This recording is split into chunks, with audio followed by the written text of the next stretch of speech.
Well, what a day for Bay Area sports. Nice win for the Warriors. That came right after the NFL draft for the 49ers ended. So I had a chance to breathe for 2.5 hours. Now it's time to get back to work. This is going to be the deepest breakdown of the 49ers 2025 draft. This was a monumental draft for the 49ers in terms of importance. They had 11 picks, which was tied with the Ravens for the most in the NFL. They didn't trade a single time during the course of the draft. So the 49ers actually ended up picking at all of their original 11 spots. On top of that, the 49ers ended up picking 5 defensive players in the first 5 picks. This was the first time since 1981 that the 49ers had used their first 5 picks on defensive players. You might remember what happened in 1981, or you might not remember what happened in 1981 because, like me, you weren't born yet. But even if you don't remember, you probably know about what happened in 1981. This guy was the coach. This guy was running the draft. One of the 5 early picks for the 49ers that season was Ronnie Lott. He ended up in the Hall of Fame. This year, the 49ers went with 5 defenders to start.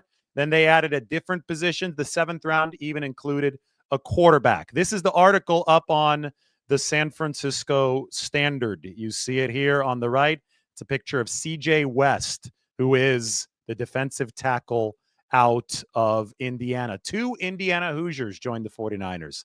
We're going to go through all of the names that San Francisco drafted. You can go ahead and take a look at the description here so you can go and sign up for the San Francisco Standard because we have 1,000+ words on everything that the 49ers did in this NFL draft. And this is on top of 2 articles I've written over the course of the past 2 days. So please be sure to check that out. And now, without further ado, why don't we get started with a look at all of the players whom the 49ers did draft. We've got the list here on the right. Mike was able to make this. Started with Mykel Williams at edge rusher, pick number 11 in the first round for the 49ers. Then at number 43 in the second round, Alfred Collins, really big defensive tackle out of Texas, 6'6", 332 pounds. Alfred Collins is like DeForest Buckner. That's what the 49ers hope. They want him to develop into that. He's the taller defensive tackle, rangy, has the long arms, big, imposing size. San Francisco now has a returning defensive coordinator in Robert Saleh. He built this defense from the ground up the first time from 2017 to 2020, and it's no surprise that he's bringing in similar physical talent to try to rebuild this defense in 2025 following one of its worst years in recent memory. So that's Alfred Collins. We talked a lot about him yesterday. Nick Martin, the linebacker. If Robert Saleh has his way, he is going to be Dre Greenlaw. He's not quite as big as Dre Greenlaw, but it's not like Greenlaw was a huge linebacker. It was more of a speed linebacker who played very, very violently. Well, Nick Martin, picked in the 3rd round out of Oklahoma State, is a run and hit linebacker. It was very similar measurables to Malik Mustafa, the safety. Unfortunately, I've got some bad news for you in case you haven't heard yet. Malik Mustafa tore his ACL. Now, the only redemptive part of this is that he didn't tear it in the last week. He tore it way back in the season finale against the Arizona Cardinals. And the reason that that's slight silver lining is that he's already had about 4 months to recover at this point, right? So he should be back at some point during the season. If Malik Mustafa had just torn his ACL during the offseason program a couple days ago, he probably wouldn't be back for 2025. Anyway, he is a cannonball. He's a missile, whatever you want to call him, Malik the Missile. I think that looking at Nick Martin, the linebacker the 49ers picked in the 3rd round, he plays in a very similar way. He's a different position. He's a linebacker, but we're going to take a look at the athletic scores and all that stuff a little bit later.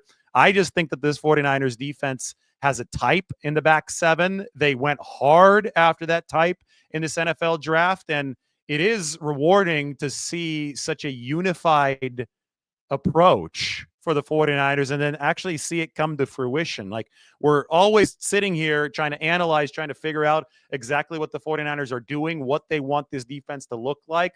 And I think that they were so targeted with this draft because they had so many pronounced needs to begin this draft that the patterns became very, very evident over the course of the past 3 days. And one of the patterns that Kyle Shanahan verified when I asked him about it was Nick Martin, the type of player. John Lynch actually talked a little bit more about this, but Nick Martin is the type of player that the 49ers want in that back seven. Maybe a little smaller, but that gives him some more agility, but strong as hell, over 20 bench press reps, and somebody who's not afraid of contact, somebody who's not afraid to deliver violence. Speaking of that, as we move on to Upton Stout and CJ West, I've got a little excerpt from my article up on the San Francisco Standard. So Upton Stout, the nickelback, another guy who's small but plays strong, had 21 bench press reps, which was the most of any DB at the NFL Combine. So this guy, I mean, he muscles up. This guy plays like a dog. The 49ers, between him and then their fourth-round pick, CJ West, there couldn't be any more different physically, right? One guy's 180 pounds, and then CJ West comes in from Indiana to start today at about 316 pounds. So I'm not very good at math, but I think that's what, 140-pound difference. So they're completely on polar opposite ends of the spectrum as far as how they're built. However, they're the same guy in terms of mentality. You can read this up on the San Francisco Standard. This is what CJ West said today. I'm a dog. I'm violent when I play football. Now, a day earlier, Upton West, CJ West, and I'm getting the names mixed up. A day earlier, Upton Stout had said the same thing about 52 different times. He kept on saying that he was a dog. He was a dog. He was telling that to John Lynch and Kyle Shanahan. So we heard CJ West repeat it today. He said, I'm a dog. I'm violent when I play football. However, the 316-pound West weighs nearly 140 more pounds than the 180-pound Stout, whom the 49ers picked in the third round. Still, I think it's fitting that both players with body types that are polar opposites applied the canine descriptor, dog, to themselves. The 49ers, who are desperate to fix their run defense, sought vicious physicality across all defensive positions in this draft. And here comes the quote of the draft. I just abuse centers. I punch them in the face. Be as violent as possible. That is coming from CJ West. We can repeat it one more time. I just abuse centers, punch them in the face, be as violent as possible. Mike, if you have a clip of that, can you send it to me? I think I want to play it right now. I'm fired up after reading that line from CJ West. He said that today in his Zoom interview after the 49ers picked him in the fourth round. So across all of this, I think that it's very, very helpful to view what the 49ers did in this NFL draft through the lens of their biggest weaknesses in 2024. This was one of the worst run defenses in football. 49ers ranked number 29 against the run. It was miserable for them against the run. This was also one of the worst offensive separating teams in football, if not the worst. They ranked number 32, dead last in separation at the time of catch or incompletion. And this also was the worst special teams unit in all of football. The 49ers ranked dead last, number 32, in special teams expected points added. So here you have, in each phase of the game, defense, offense, and special teams, you have at least one metric that was downright miserable for the 49ers when they finished 6-10. So once typically in the world, when something is broken, you try to make moves to fix it. Okay, so the 49ers entered this offseason and they looked at their defense and they said, this defense is broken. We can't stop the run. How do we fix it? So I didn't think it was that hard to explain. A lot of people didn't understand what they were doing, but I tried to explain it when it happened in March. They got rid of veteran players who were not helping them become a better run defense. Leonard Floyd, overpaid, $10 million, wasn't helping them become a better run defense. They were number 29 against the run. Malik Collins, sure, good pass rusher, wasn't helping them much against the run. wasn't worth the $10 million within the, in the context of the 49ers salary structure to keep around. They wanted to open spots on that defensive line so they could attack this NFL draft, which has, and the draft is in the past tense now, which had so much defensive line talent. They wanted to specifically attack it with D-line talent. And one of the guys they picked up was CJ West. The first pick was Mykel Williams. That was number 11 in the first round. And then there obviously was Alfred Collins. Anyway, with the run being in the 49ers crosshairs, defending the run being so firmly in the 49ers crosshairs, they needed a specific type of defensive lineman and a specific type of defender in general. The mentality, stopping the run is all about mentality. So it doesn't matter if you're one of the small guys in the back end like Upton Stout or Nick Martin, the linebacker, or one of the really big guys up front. And all the guys up front that the 49ers picked up have some size. I mean, between Mykel Williams and then Alfred Collins and then CJ West, I think the 49ers have a good 900 pounds, right? That they've got some muscle, they got some beef to throw around up front. Regardless of who you are, you have to have the mentality to stop the run. You have to be willing to get dirty inside. There are a lot of big defensive linemen, especially in the college football ranks, who are soft, who love to rush the passer. But when it comes to a gritty game against the run, they're going to disappear. They're not going to be very good. There are a lot of DBs in the league who can cover really well, but then when it comes time to stick their helmet into the fray, all of a sudden things aren't as pretty. The 49ers needed the guys who were dogs throughout this draft. So that was the one unifier, and I think that everything was well symbolized by this one quote from the man that they drafted in the 4th round today, and that was CJ West. I'm multiple. I can do it everywhere. But my bread and butter is at the one technique. That's where I'll just abuse centers, punch them in the face, be as violent as possible, just creating havoc down there in the middle. So you clearly bonded really well with Chris Kasarik. Yes, sir. Yes.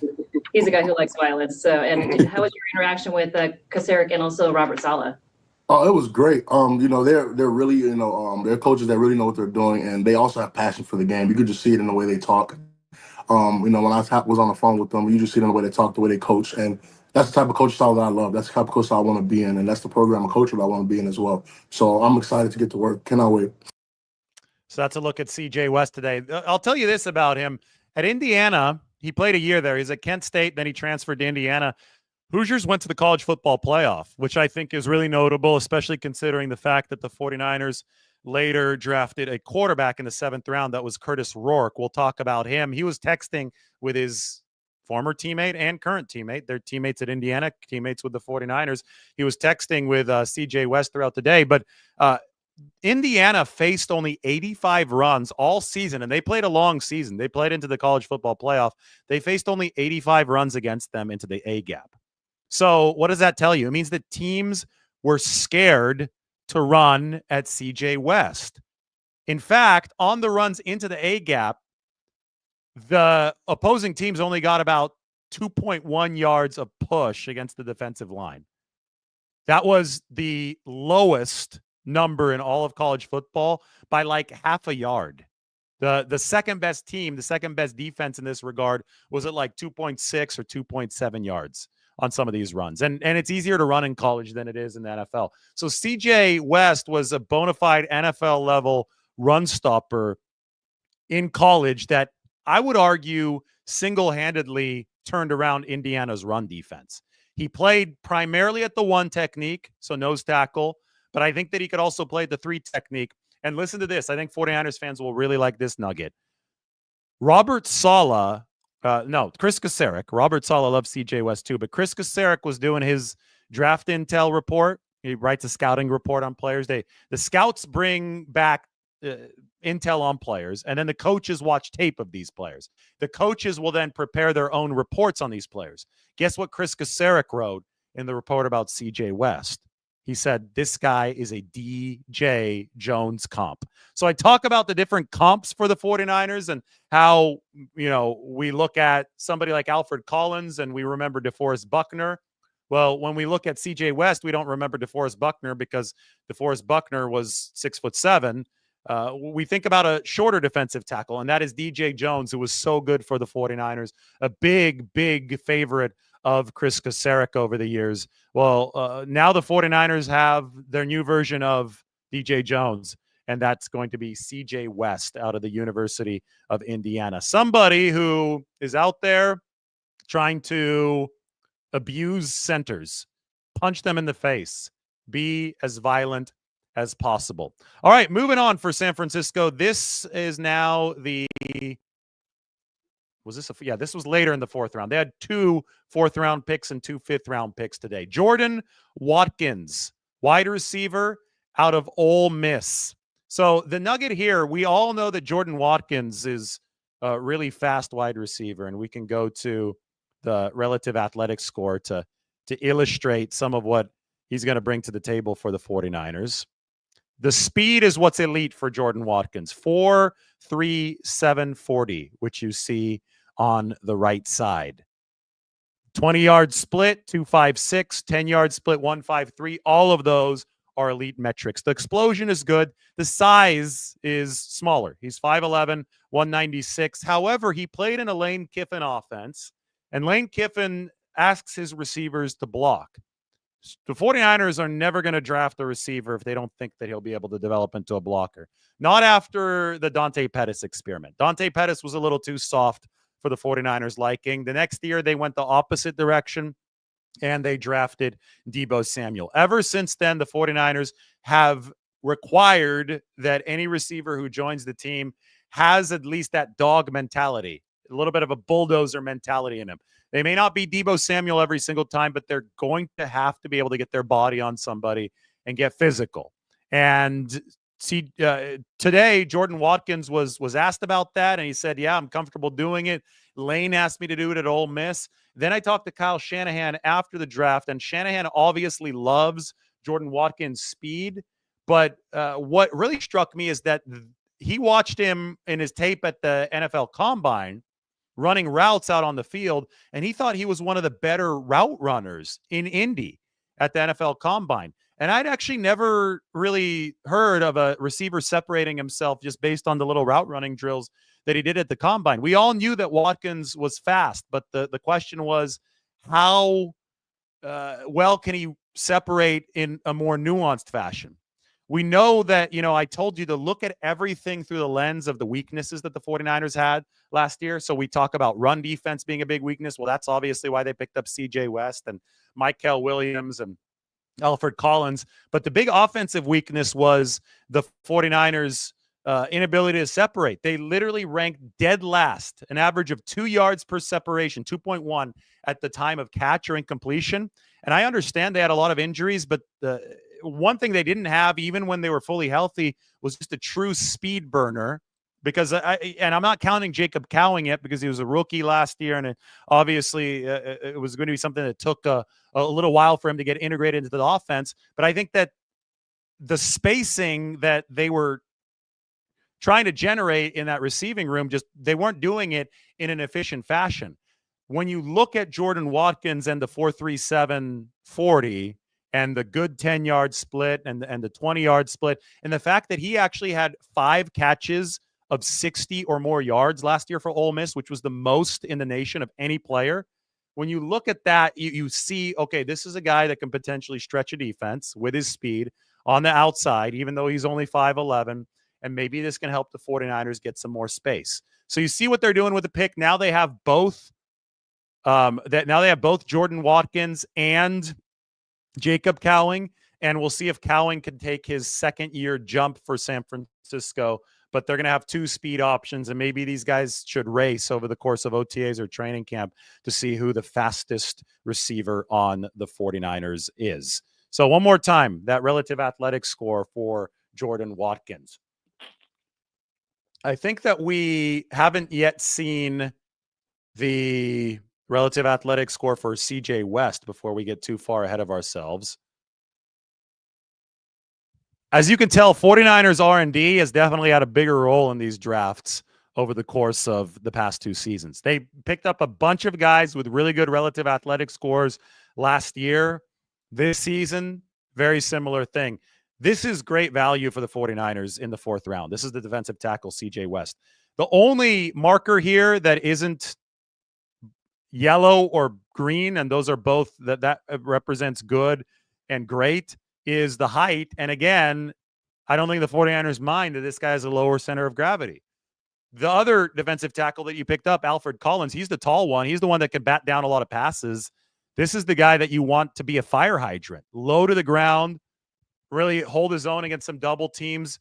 I think it's extremely hard to play the one technique where you are having to absorb a lot of double teams. I think it's extremely hard to play that at too tall of a height. I think you actually have to be lower to the ground. So I think in a way, this relative athletic score is deceptive because it says that that height is bad, but I think that it's actually exactly what the 49ers wanted at that one technique spot. With some expandability to the 3 technique, I think there's going to be some versatility amongst the defensive tackles. I mean, we could take a look at the 49ers depth chart in a little bit, and we could see exactly how they might be envisioning this, but I just go back to DeVorest Buckner alongside DJ Jones for the 49ers. That was such a good combination from Saleh. Why not try to run it back, but with younger, hungrier players? Moving on, we've gone through CJ West, Jordan Watkins, then they moved on to another Jordan James, running back out of Oregon. Now, I said that most of these athletic scores are good. This one isn't. We're going to share everything here. This is going to be full context. This is a little rougher.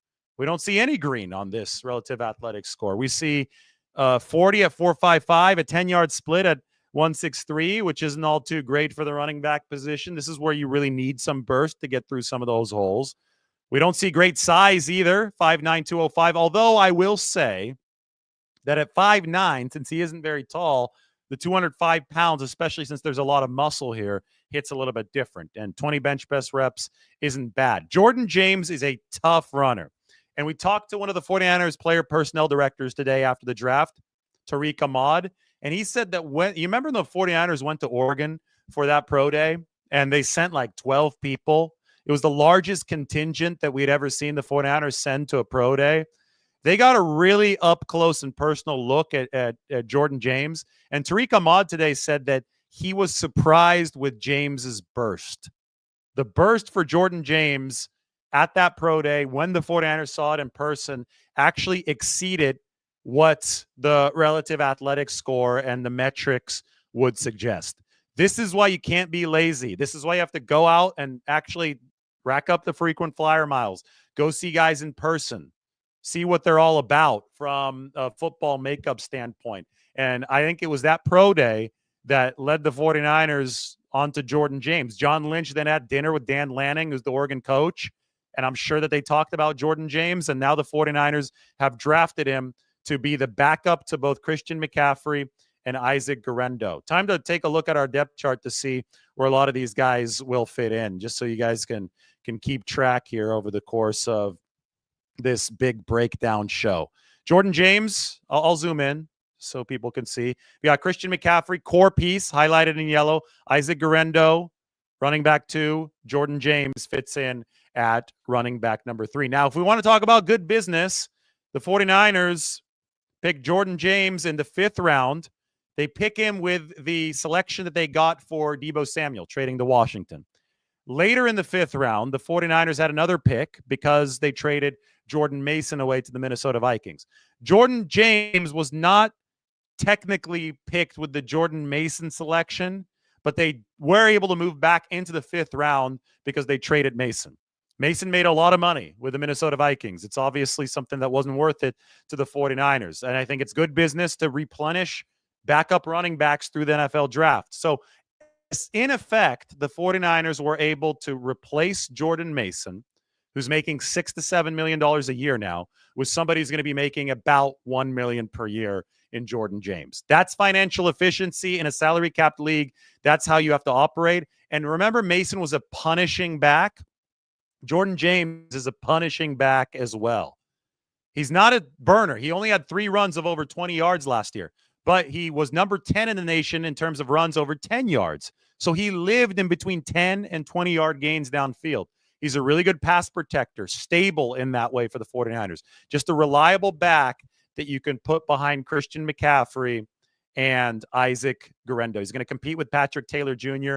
and Israel Abanikanda for the 49ers. Now, moving down here, here's the defensive tackle position. If you remember, all draftees, by the way, the rookies that the 49ers have added, they are shaded in green. Draftees have taken so many red spots on this depth chart. Before the draft started, we had spots that looked like this. That meant big hole for the 49ers. Now, if you go up and down this depth chart, there's only one big hole, and I think it's the swing tackle position, and maybe Spencer Burford emerges to make the 49ers feel good about that position. Maybe not, but I just know that this used to be littered with holes, and now the 49ers have rebuilt their defense, and now they have to develop the guys who they've picked for that. But C.J. West, Alfred Collins, Mykel Williams, they fit in across the starting defensive line. I mean, consider that the 49ers over the past 3 days have picked up 3 starting defensive linemen. I mean, that's how you have to look at this.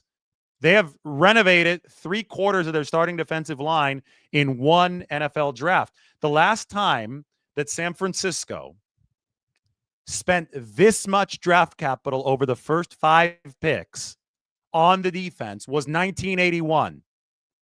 That was the Carlton Williamson, Ronnie Lott year. I mean, that was one of the most epic drafts of all time. That and the 1986 49ers draft.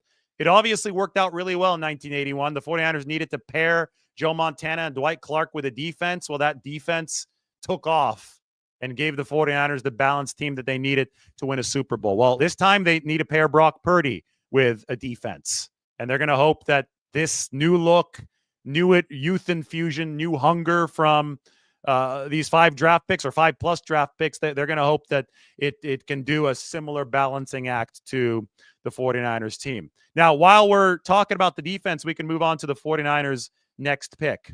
And this next pick, I mean, who knows? Now that Malik Mustafa is probably going to miss some of the season here, this next pick might have a more pressing opportunity early in the season. It is Marquise Siegel, safety, pick number 160. Marquise Siegel out of Kansas State by way of North Dakota State, where he was teammates with Trey Lance. At North Dakota State, Marquise Siegel played cornerback. Then he moves over to Kansas State, and he ultimately becomes a safety. But any safety with corner background who's as fast as Marquise Siegel is probably the 49ers' fastest DB since they picked Tarvarius Moore back in 2018. But any corner or safety with that corner background is going to be able to flex down and play slot.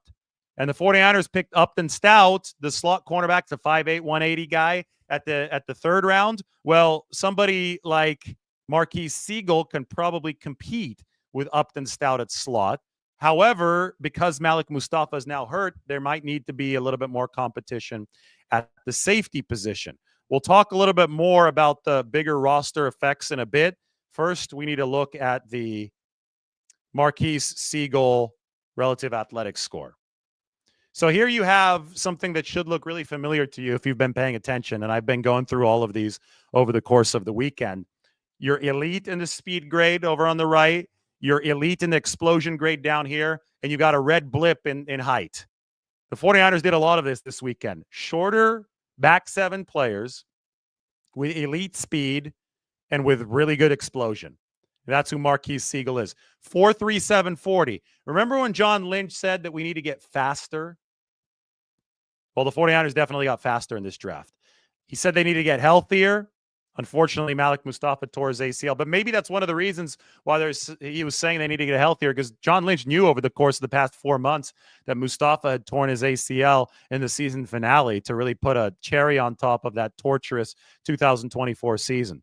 But hungrier, faster, healthier. Well, I could definitely tell you they're getting the faster part with a guy like Marquise Siegel. Now, how is he going to fit? This is the bigger question. This is where we can take a look at the 49ers depth chart, and we could see what it's looking like at the safety position. We need to officially add the injury shading, sadly, to Malik Mustafa. I wanted to add the yellow shading, the core player shading to him first. We need to see another season of that high-level play from him to do that. So for now, we're going to have to add the pink injury shading. But with Mustafa hurt, you can really see why the 49ers were intent on adding not one, but two safeties with starting experience in free agency. Water break for me here. I've been talking for 30 minutes straight about this draft class. So Richie Grant, Jason Pinnock, they have both started games in the past. In all likelihood, one of these guys is going to be opposite of Jair Brown to start the regular season at safety, since Mustafa should not be ready by then. However, the 49ers also have Marquise Siegel now. And although I wouldn't immediately thrust him into competition to start for San Francisco, I think it's very, very ambitious to think of a rookie in those terms. He is going to be competing with Jason Pinnock, with Richie Grant, and with Jair Brown. And he might also be competing with Upton Stout, the rookie nickelback. Trey Brown, Trey Tomlinson. I mean, there's a lot of young, hungry guys who the 49ers will have who will be able to throw their name into the ring at these positions. And I think that's tremendously exciting for the 49ers. They started this offseason with the cupboard bare at that defensive backfield outside of Deommodore Lenoir, Renardo Green, and Jair Brown. And I'm not including Malik Mustafa because he had torn his ACL on January 5th.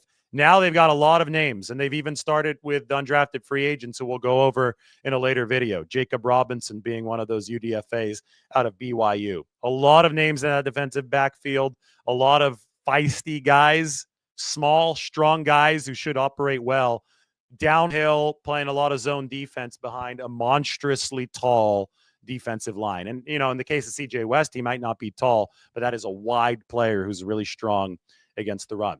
All right, so following the Marquise Siegel drafting, the 49ers went to the 7th round. They skipped over from the 5th round to the 7th round, and it went to Curtis Rourke, a quarterback. And, you know, people just need to drop this.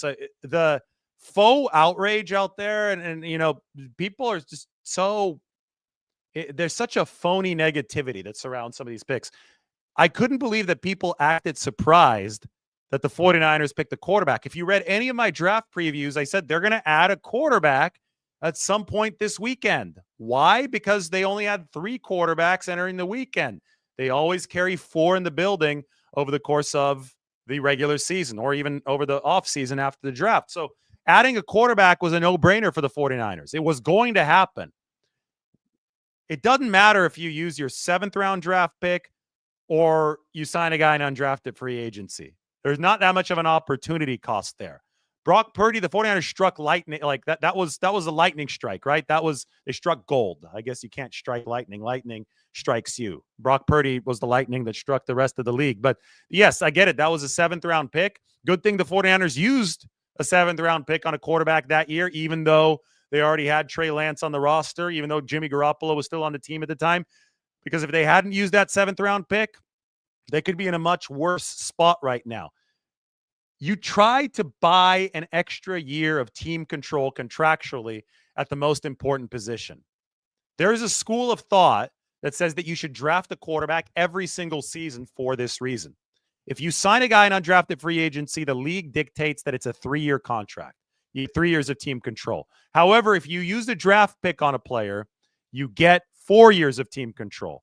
And that can be invaluable. It wasn't the case of Brock Purdy, but that can be totally invaluable at the quarterback position. It is the most important position in football. So the 49ers decided to draft Curtis Rourke, he's a player, by the way. I mean, this is from Canada, Canadian quarterback. Maybe Jeff Garcia played in Canada. He's not Canadian. He's from the Bay Area. I'm trying to think if the 49ers ever had a Canadian quarterback on their football team in the past. If you can think of one, let me know. I'll check the comment section in a little bit. But this is a guy with 29 touchdowns and 5 interceptions last year. It was teammates with CJ West at Indiana, helped turn that program around, came over from Ohio, then played for the Hoosiers, and they went to the college football playoff. I got to see a few Indiana games, and I thought that Curtis Rourke really managed that offense well. Kyle Shanahan, as I predicted, he said he plays the position well. That's what you're looking for at the quarterback position.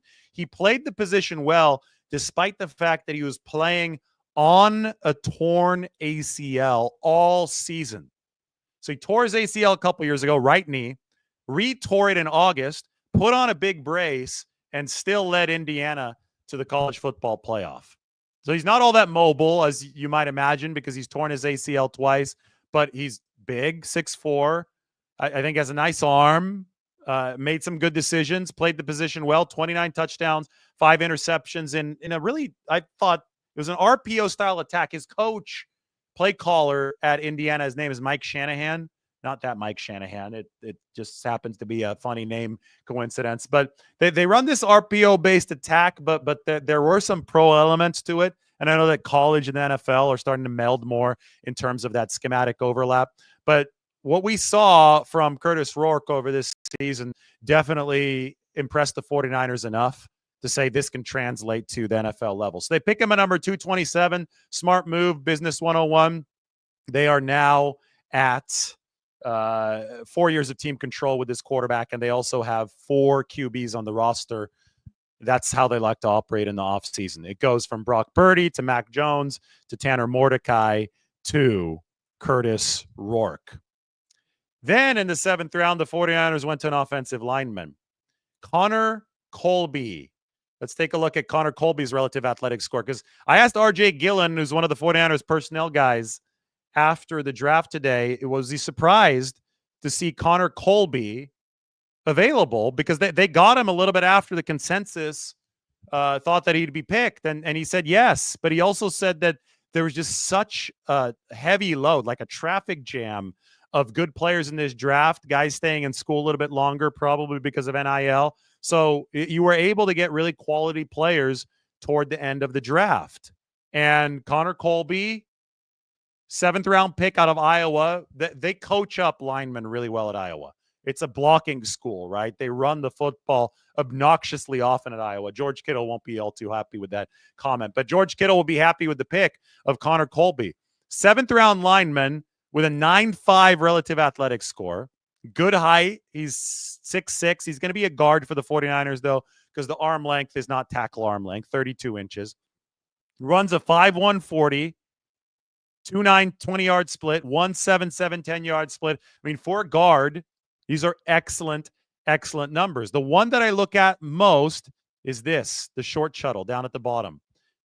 Linemen with a 4.6 short shuttle have been, or better, have been exponentially more successful in the NFL. Josh Norris, a good analyst, has done a study on this. They've been exponentially more successful in the NFL than guys who haven't been able to deliver the short shuttle. The short shuttle measures how quickly you can move from side to side.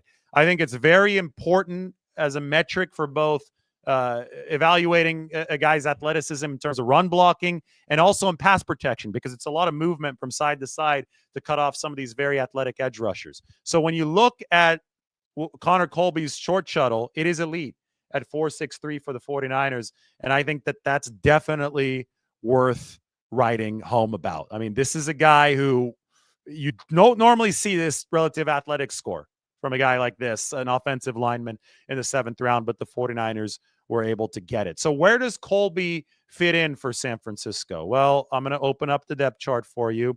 We're going to move over to the offensive line. Here you go. As you can see, the 49ers are probably set with their starting 5 for next year.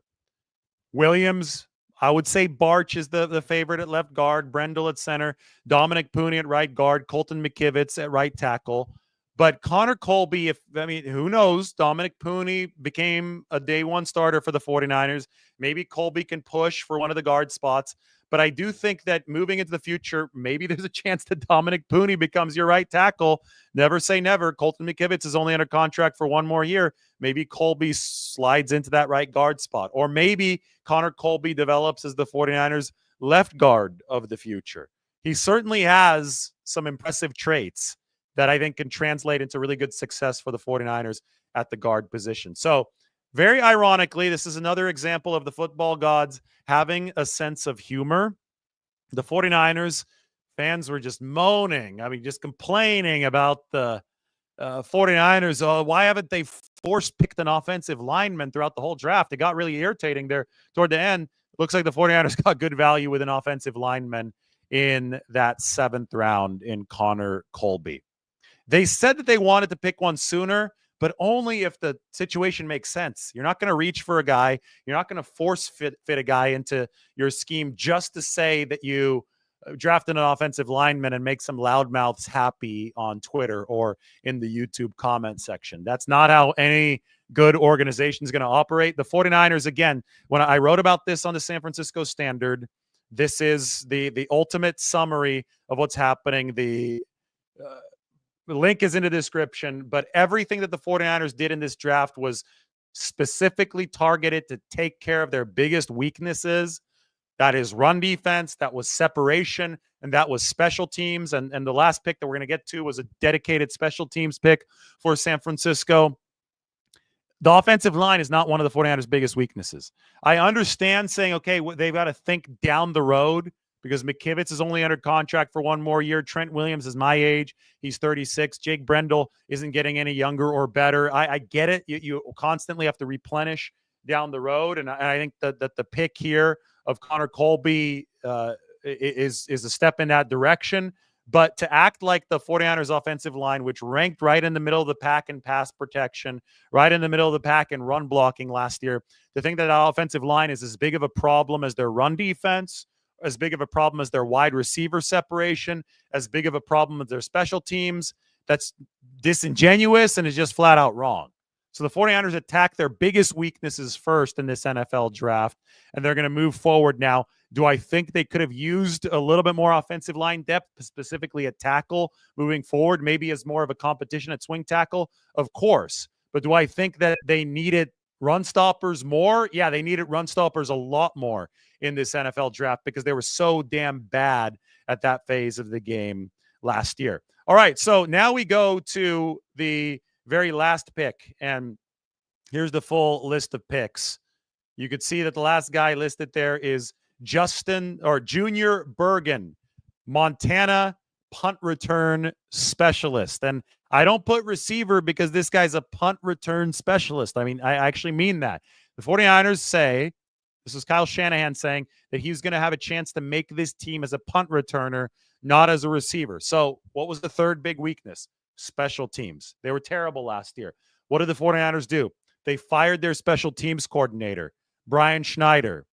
Schneider was able to bring in his own guy, Colt Anderson, as an assistant special teams coordinator. So now the 49ers have this dual-headed monster running special teams with Brant Boyer. So they fired Brian Schneider. They bring in Brant Boyer. Brant Boyer hires Colt Anderson. It's now Boyer and Anderson running the 49ers special teams, trying to turn it around from the worst unit in the league. Both of these guys have Montana ties.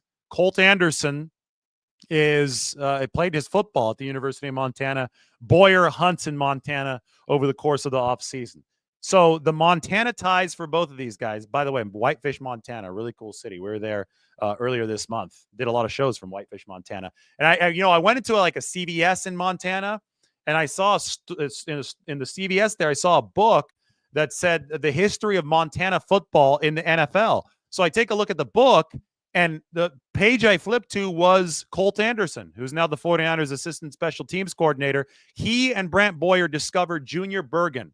Small guy, 5'9", doesn't have great athletic scores, but he's one of the best punt returners in college football history. He has the record at the FCS level at the University of Montana with 8 punt return touchdowns. Just trust me, Google it, YouTube it, type in Junior Bergen highlights. This guy was a scoring machine. So good that the 49ers said we have to give him a shot because our special teams was terrible last year. So they used their final pick on Junior Bergen, who actually set the FCS record with 8 punt return touchdowns. He may have a chance to just basically knock Trent Taylor off of this football team because Trent Taylor at this point of his career, he's a safe punt return specialist. They're going to see if Junior Bergen, at what is a job that requires a ton of skill, punt returning, they're going to see if maybe he can raise the ceiling for the 49ers there. So that is a look at the entire 49ers draft class, especially amongst the defenders, but I would even extend this to the offensive players, especially somebody like Jordan James, the running back. There's a common theme. The 49ers were going for dogs in this class. They were going for guys who like to talk about abusing centers. They're going for guys like Alfred Collins, who famously said the run will be stopped. The 49ers started to have the markings of a very soft football team last year, and it was a big problem. They were again, I can't say it enough, number 29 against the run. They blew a lot of leads. It got ugly. They needed some guys with teeth. They needed to get younger. They needed to get faster. They needed to get healthier. They needed to get hungrier. With the draft class that you see on the screen, I think the 49ers were able to do just that. All right, this has been the deepest breakdown of the 49ers 2024 draft. I don't think there's any question about that. Nobody's going as deep as we are on this channel. I also, on top of that, wrote a 1,500-word article. So I've been working my ass off here over the course of the past 3 days. Would appreciate a subscription to the YouTube channel. Why don't you guys do that? Why don't you hit the like button? It goes a long way if you do that. Why don't you hit the comment section? It would also be great if you did that. And then go into the description or the comment section and check this out. Click on this. How the 49ers targeted draft approach address their most glaring weaknesses. Exactly what I just talked about, I wrote about. Look, there's a picture of Jordan Watkins. Scroll further down. There's Jordan James, the two Jordans. This does get very far into the weeds, as do the other articles that I put up. So sign up for the standard, sign up for the channel. Thanks for watching. It's been nice. The draft was fun. The Warriors won tonight too. So you can give that a like for that as well. It's time to go eat a burrito. Time for some good Mexican food. I think I deserve a beer as well. I think I've put in about 36 hours of work over the course of the last 3 days, maybe even more. Yeah, about 36 hours. But no time to rest. Rookie minicamp is coming up soon. We'll talk to you guys in a bit.